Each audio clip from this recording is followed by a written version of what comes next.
buenos días, qué alegría que estén con nosotros en esta entrega del cafecito de hoy. Hablar siempre de temas de salud es importante, pero hablar de la conciencia sobre ciertas condiciones y la prevención que podemos ejercer sobre esas condiciones es más importante todavía. Para eso estamos recibiendo en la mañana de hoy, en esta primera parte del cafecito, al doctor Andrés García, quien es ortopeda, y hablaremos sobre la escoliosis, un término que pareciera ser bastante común. Sin embargo, muchos de nosotros desconocemos en qué consiste. Bienvenido, doctor Andrés García. Gracias por estar en el cafecito de hoy.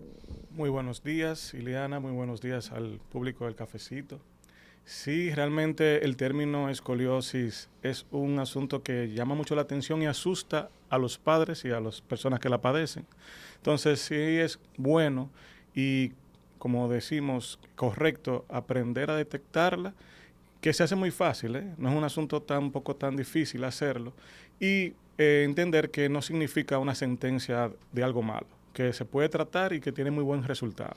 Es importante que de alguna manera expliquemos en qué consiste la escoliosis, qué es la escoliosis como una condición. O sea, que comúnmente la escoliosis es la desviación de la columna vertebral hacia lateral. Siempre la gente ve la columna como torcida. Hago siempre la comparación de ¿te recuerdas el jorobado de Notre Dame? Que tiene la jiba, la torcedura en la espalda. Se viene siendo como la temática. Entonces es la desviación lateral de la columna, pero entender que realmente hay otro concepto nuevo que se ha agregado, que es una deformidad tridimensional. Porque ¿Cómo es eso, Andrés? Sí, porque la columna realmente rota sobre ella misma. Ya. Y al rotar, entonces, produce esa desviación hacia lateral.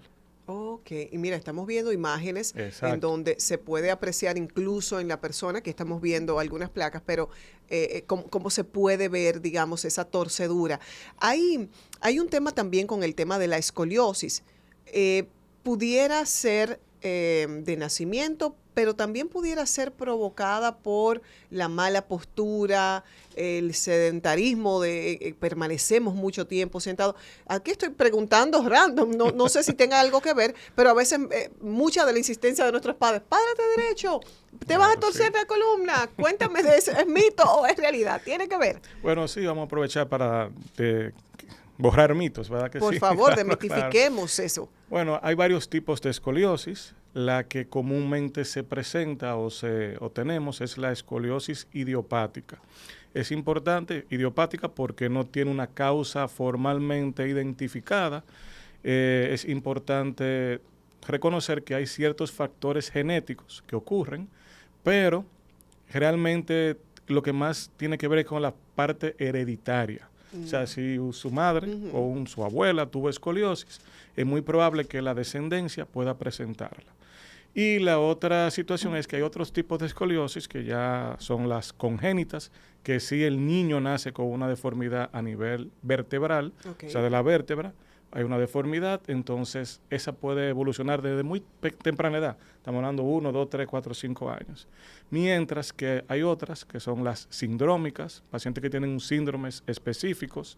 Menciono el síndrome de Marfan, que el paciente puede presentar escoliosis. Y hay otras patologías neuromusculares que pueden desarrollar escoliosis. Pero la que el 80-85% presenta o aparece es la idiopática. Okay. Entonces, mito es eso, el peso de la mochila, la mala postura. Hay un peso adecuado para sostener, ¿verdad? Que sí, que es el 10% del peso corporal. Pero no es que por usar la mochila o estar en mala posición o postura va a producir una escoliosis. Eso no está formalmente probado. Esos mitos que científicamente eso no está. Sin embargo, pudiera provocar otros padecimientos musculares. Si uno utiliza un peso no adecuado o no se lo coloca de manera adecuada, por ejemplo, la mochila que solamente la agarran de un solo lado, en vez de ponérsela en ambos lados, o si usted vive todo el tiempo en la silla recostado de mala manera o acostado de mala forma, pues evidentemente puede producirle dolor de espalda o actitudes antiálgicas o antálgicas que pueden producir dolor. En el escenario actual se agregan elementos que de alguna manera provocan la mala postura o por lo menos la incrementan. pasamos largos tiempos con el computador generalmente en una posición mucho más bajita que nuestra visión, pero también están estos benditos aparatos, entonces nos pasamos, yo siento a veces un dolor aquí, una tensión.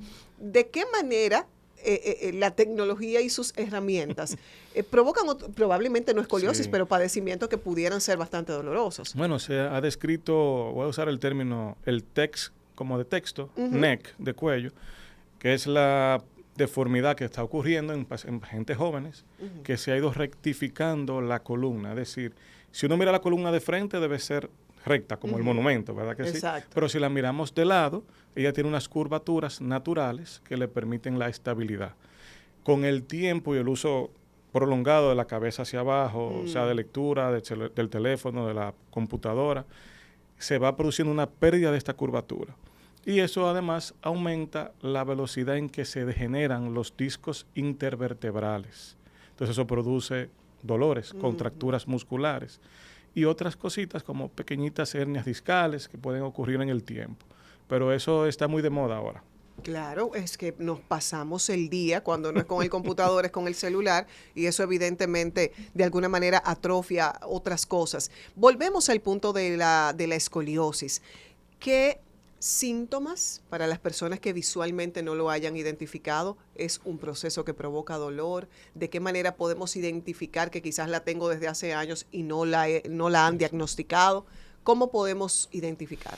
Bueno, lo primero es que realmente en general, el gran grupo de pacientes, la escoliosis no produce dolor o no se manifiesta inicialmente con dolor. Te lo digo porque los padres van a la consulta y lo que dicen es, estábamos en la playa, estábamos en la piscina, le pusimos el traje de baño a la niña y yo noté que tenía la espalda con una deformidad o se ve como un poquito diferente o un hombro más arriba que otro, o los escápulas, este hueso aquí atrás, la jaleta, que la gente lo conoce así en la calle, o la cintura está como media descuadrada. Entonces me llamó la atención. La llamó al pediatra y el pediatra la mandó al ortopeda. Pero se puede detectar con un simple examen físico, que eso es lo que te comentaba inicialmente, que debemos aprovechar esta época de vacaciones y a todos nuestros niños, principalmente a los adolescentes de 11, 10, 12 años, y pararlos de espaldas y verlos, cómo están los hombros. Usted le pone la mano sobre los hombros. Alineados. Exacto, no puede estar uno más arriba y otro más abajo. La cintura, vamos a llamarlo así, esa cintura debe estar bien contorneada. Las caderas, uno le pone la mano aquí en la parte baja de la cintura, debe mantenerse a la misma altura. Y si uno quiere ser un poquito más específico, uno le pide al niño o al adolescente que se incline ligeramente hacia adelante, como si se fuera a bajar, ¿no? Hay una foto que tenemos ahí donde la podemos ver. Si uno le impide que se incline hacia adelante, sin doblar las rodillas, la espalda debe mantenerse a la misma altura.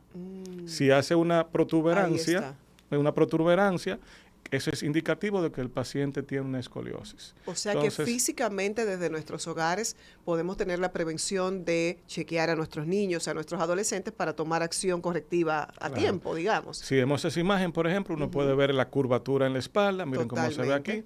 Hay una de las prominencias de las escápulas. Podemos ver también hay un hombro que está más bajito que otro. Y la cintura abajo, miren cómo se ve el lado izquierdo más recto que el lado derecho. Entonces, después que tengamos eso, el diagnóstico es con una simple radiografía de la columna, de frente y de lado. Excelente. O sea que, ¿qué permite, como en toda enfermedad o todo padecimiento, tener la prevención de identificación a tiempo? Pues es mucho más fácil que en los años se trate. ¿Qué permite esta identificación temprana de una escoliosis frente a otra escoliosis que tiene años probablemente sin ser identificada? Bueno, lo ideal es que la podamos detectar a tiempo, porque la escoliosis evoluciona en el tiempo. O sea, se ha estimado que más o menos 1 a 2 grados por año en etapas de crecimiento puede avanzar. Es decir, si el niño tiene 11 años y la detectamos a los 11 años con 25 grados, si lo dejamos avanzar o no nos dimos cuenta, a los 15 puede tener 40, 45. O sea, puede evolucionar muy rápido en la etapa de crecimiento, en la etapa de los estirones, vamos a decirlo así. O sea, que en el colegio las niñas a veces crecen más rápido que los niños. Claro. Es por eso, porque el estirón del crecimiento es primero en las niñas que en el varoncito. Entonces, siempre se utiliza las niñas porque está la menarquia, que es la primera menstruación. Oh, Entonces, ese estirón ocurre entre el año antes y el año después de esa menarquia, esa primera menstruación. okay. Entonces, esa es como la etapa donde debemos de hacer el examen físico o tener más prevención o detección. Porque si la tomamos temprano, podemos utilizar corsets, que son las armaduras. No sé si tú has visto a los chicos en el colegio o antes cuando uno estudiaba, Sí, que había como unas armaduras que se le ponían a los niños. Que es una especie de faja, digamos. Faja, exacto. Especiales, evidentemente, contorneadas específicamente para evitar la progresión de la enfermedad. Es decir, si tiene 25 grados, que no es una escoliosis que amerita un procedimiento quirúrgico, pues entonces uno le coloca el corset y la va siguiendo en el tiempo para ver la evolución. Porque la escoliosis después de los 45 grados es quirúrgica. Generalmente se le hace manejo quirúrgico porque no es lo mismo operar una escoliosis de 100 grados, 80 grados que operar una de 50 grados. Claro. Es totalmente diferente. Entonces, si la detectamos a tiempo, como una magnitud leve, 25, 18, 20 grados, le podemos poner el corset, le podemos mandar a hacer terapia física, no con el objetivo de corregirla a cero, sino de que no evolucione ni progrese, el paciente puede tener un buen resultado. Bueno, nosotros pausamos en este momento y al regreso continuamos en esta conversación con el doctor Andrés García, ortopeda, hablando de escoliosis, pero sobre todo de muchísimos factores sociales, digamos, que pudieran degenerar en padecimientos vinculados a la ortopedia. Al regreso continuamos en esta conversación con el doctor Andrés García.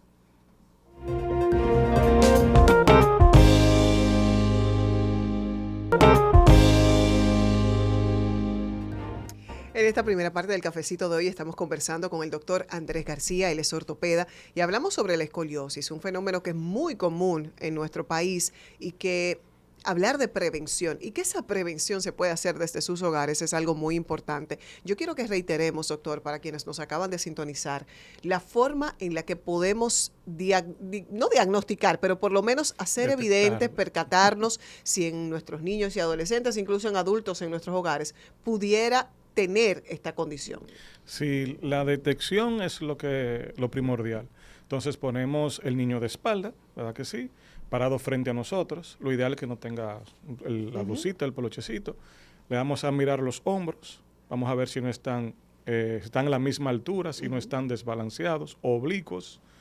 Las escápulas, si no están prominentes. La cintura, que tenga el mismo contorno, la misma forma. Así como la pelvis, le ponemos la mano, le podemos agarrar la cintura, la parte baja de la cintura, ponerle la mano si están a la misma altura. Y por último, que es lo que nosotros hacemos en la consulta, le pedimos al niño o al adolescente que se incline hacia adelante como si fuera a toparse los pies con las manos, sin doblar las rodillas. Entonces, ahí vamos a ver cómo se encuentra la espalda, si hay un lado más prominente que otro o más elevado que otro. Cuando él se encuentre flexionado o doblado hacia adelante, ahí podemos decir que tiene una escoliosis. Importantísimo este dato, y hablábamos fuera de la pausa de que una escoliosis tardía en la detección, que alcance un grado amplio, pues puede afectar otros órganos. Cuéntanos sobre eso. Sí, las escoliosis van de diferentes grados. Tenemos la leve, moderada y severa, ¿verdad que sí? Toda escoliosis por encima de los 45, 50 grados es una escoliosis severo o grave. Entonces, después de esta magnitud ya se ha estudiado y se ha visto que se afectan los pulmones, el corazón y el sistema gastrointestinal, es decir, el sistema digestivo. Entonces, por eso es bueno no dejarla evolucionar tanto. O sea, que muchos padres van a la consulta y cuando uno le dice, bueno, si sigue evolucionando, probablemente haya que hacer cirugía. Entonces, si esa cirugía se hace en esa etapa de 50 grados, 45, 60, no es lo mismo que operarlo a los 70 que a los 80 grados, porque es una cirugía menos compleja. Y eso hay que tener en cuenta que durante el crecimiento es que la escoliosis avanza. Si usted lo detectamos cuando tenga 18 grados, 15 grados a los 12 años, a los 11 años, y se mantiene estático en esa posición, 25, 20 grados, pues no pasa nada. Pero si te detectamos 25 grados y vemos en el tiempo que el año siguiente tiene 30 y a los años siguientes tiene 45, ya es un paciente que hay que hacer un tratamiento quirúrgico, porque nos está diciendo que va a seguir evolucionando. Entonces, por eso es que esta patología en la mayor parte es en la adolescencia temprana que ocurre. Okay. Y sería bueno también que si la escoliosis ocurre a temprana edad, un niño de 5 años, de 3 años, de 6 años, 7 años, el desarrollo pulmonar depende, aunque uno no lo crea, de la altura, la longitud de la columna.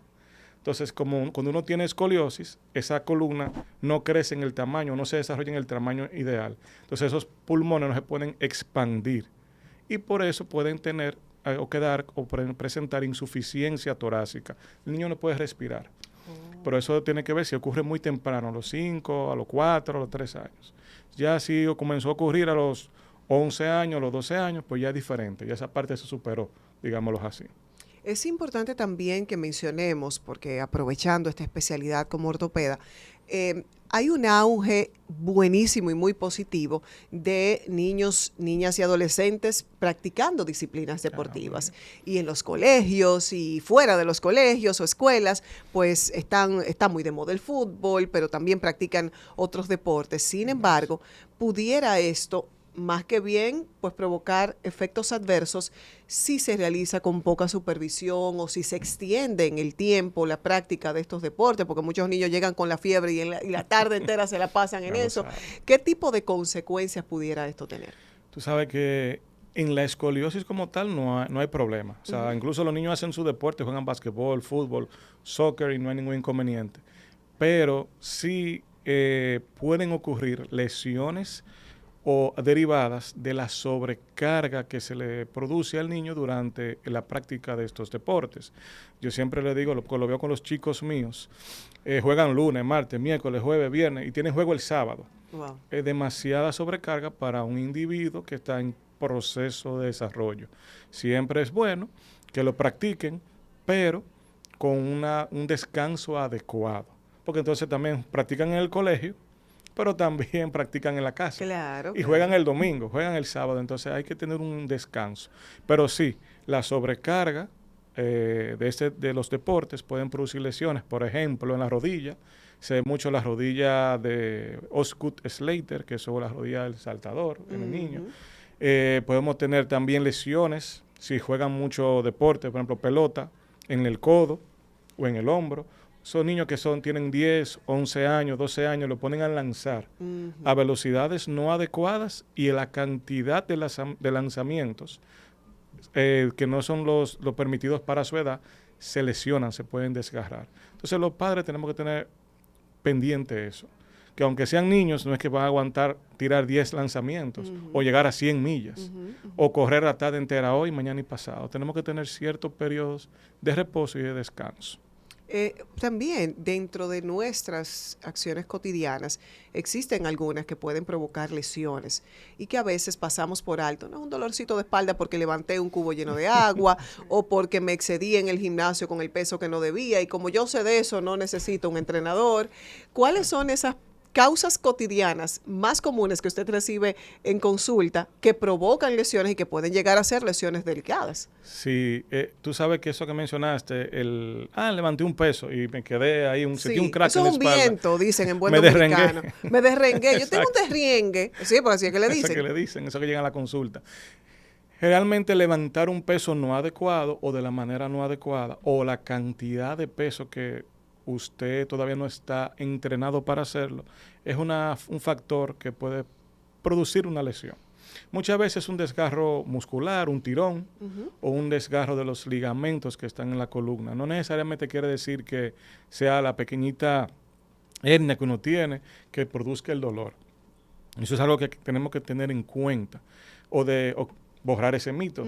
Porque a veces hacemos una resonancia, reportan 2 hernias, pero si esa hernia no están afectando o el examen físico que nosotros le hacemos al paciente nos dice que no ese es el problema, pues no es la hernia, puede ser la parte muscular. La mala postura al dormir. Ay, yo quería llegar ahí, doctor, porque damos por sentado, bueno, yo dormí, pero no estoy descansando, me levanto estropeado. ¿Qué tanta importancia también tiene el colchón donde dormimos, la posición que adoptamos para dormir? ¿De qué manera esto también pudiera provocar lesiones? Sí, no todos los colchones quieren decir que sean adecuados para cada uno de nosotros.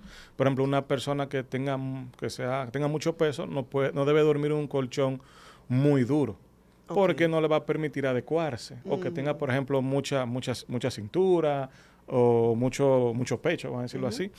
No le va a permitir adecuarse en el colchón. Mientras que también hay enfermedades que uno la detecta por ahí. Por ejemplo, yo amanecí como que no hubiera dormido o amanecí con dolor de espalda, pero se me mejora durante el día. Ese paciente me tiene que hacer pensar que tiene una enfermedad inflamatoria. Una artritis, algún tipo de artritis. Entonces nosotros no solamente debemos llevarnos a la resonancia, sino escuchar al paciente, decir, mira, yo duermo bien, mi cama es nueva, todo bien, pero amanezco derrengado. Evidentemente hay un proceso de adaptación a la cama también. Es como cuando tú compras un zapato nuevo. Claro. Tú tienes que adaptar tu pie a esa pisada, a esa forma de caminar nuevamente. Entonces, así me pasa en la columna. Si yo cambio el colchón, tengo que esperar que se adapte, pero lo que no puede pasar más de 2 semanas o 3 semanas en ese proceso.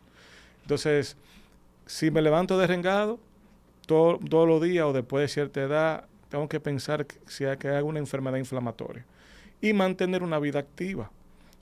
Hay que hacer ejercicio, tenemos que salir a caminar, practicar algún deporte básico, ya a no voy a decir nuestras edades, sino todos los pacientes. A cualquier edad, para no sentirnos más viejos de la cuenta, pero sí, a nuestra edad más todavía. Un deporte adecuado sería natación, a los que tienen posibilidad. Que es muy completo. Es completo, ayuda a la parte cardiovascular, no hace impacto y también te mejora los músculos de la espalda, que es lo que nosotros queremos, mantener esos músculos en adecuado balance y fortificado. Doctor, quienes quieran encontrarlo a usted para hacer justamente esas consultas de temas que hemos conversado, ¿dónde lo encuentran? Bueno, nos encontramos en el Hospital Metropolitano de Santiago, en el HOMS, en el consultorio 402. Ahí pueden encontrar al doctor Andrés García, ortopeda, justo en el día 25 de junio, en donde se hace conciencia sobre la necesidad de prevenir la escoliosis o prevenir que llegue a grados que luego tengan que ser mucho más invasivos. Gracias, doctor, por estar con nosotros en el cafecito de hoy. Muchas gracias. Y recordar el último mensaje que estábamos conversando es: detecten a tiempo a sus hijos con un simple examen físico. Y si encuentran algo que le llame la atención, una simple radiografía nos puede ayudar a detectar. Bien, pues tenemos en nuestras manos la prevención en nuestros hogares de manera simple para este tema de la escoliosis. Gracias al doctor Andrés García, que lo pueden encontrar en el